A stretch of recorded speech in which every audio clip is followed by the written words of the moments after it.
Here we go. Hello, people out there. We are here. Wow. We are here. We are here to share it with you. Kind of topic.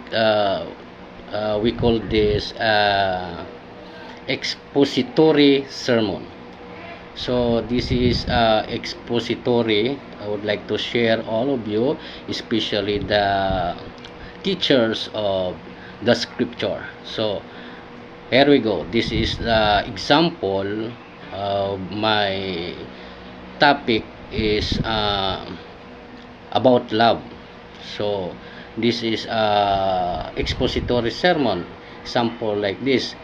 Here's an example of an expository sermon on the topic of love based on 1 Corinthians chapter 13 verse 4 to 7. Here's your title. The true nature of love. This is the text. 1 Corinthians chapter 13 verse 4 to 7. Your title, The True Nature of Love. This is an example. Love is patient. Love is kind. It doesn't envy. It doesn't boast. It doesn't proud. Introduction. Love is central to the Christian faith. But what does true love look like? Paul said description of love in 1 Corinthians chapter 13 gives us a detailed explanation of its qualities and how it should manifest in our lives. So your main point, that is your body. Number 1, love is patient and kind. In verse 4, patient means enduring difficult situation or people without complaints. Kindness involves actively seeking the good of others even when it's inconvenient. Application. Are we patient with others? Shortcomings. Do we show kindness in our daily actions? Number 2, your body. Love is selfless. In verse 4 to 5, love does not envy, love does not boast, or act out of pride. Love is not pride. It is not self-seeking or easily angered. True love prioritizes others over self, avoiding jealousy and arrogance. Application.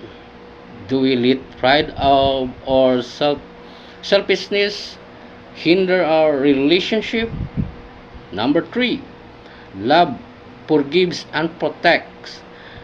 In verse 5 to 7, love keeps no record of wrongs and rejoices in truth, not evil.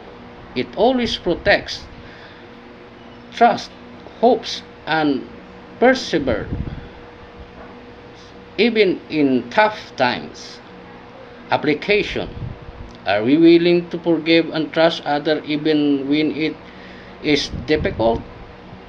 Here's your conclusion. Love, as described in Scripture, goes beyond feelings. It is an intentional, selfless choice to reflect God's character. Let us ask God to help us embody this kind of love in our relationships, families, and communities.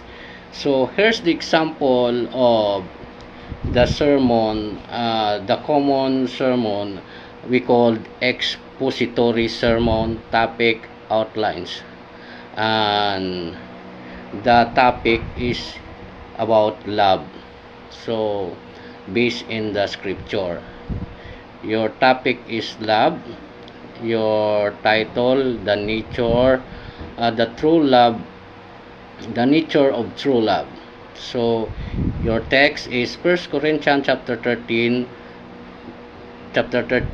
verse 4 up to 7. So love is patient, love is kind, it does not envy, it doesn't boast, it is not proud. So your introduction, love is central of the Christian faith, but what does true love look like? Paul's description of love in 1 Corinthians chapter 13. So Paul explained about love.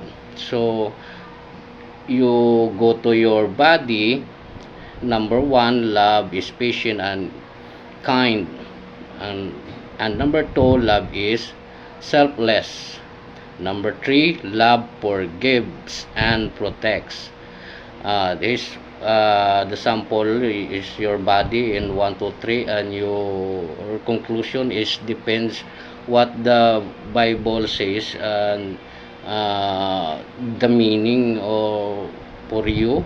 So you go to your conclusion. This is only for example. Love is described in scripture, goes beyond feelings.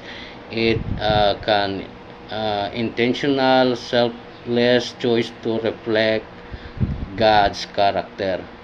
So let us ask God to help us embody this kind of love and our relationships, family, and communities. That's all.